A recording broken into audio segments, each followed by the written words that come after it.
હવે અમિત સાહેબ છે એ પોઈન્ટ આપશે સંતાબેન ને 5 માંથી 5 આપે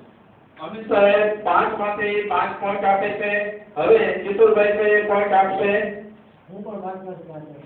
કિશોરભાઈ પણ 5 માંથી 5 પોઈન્ટ આપે છે હવે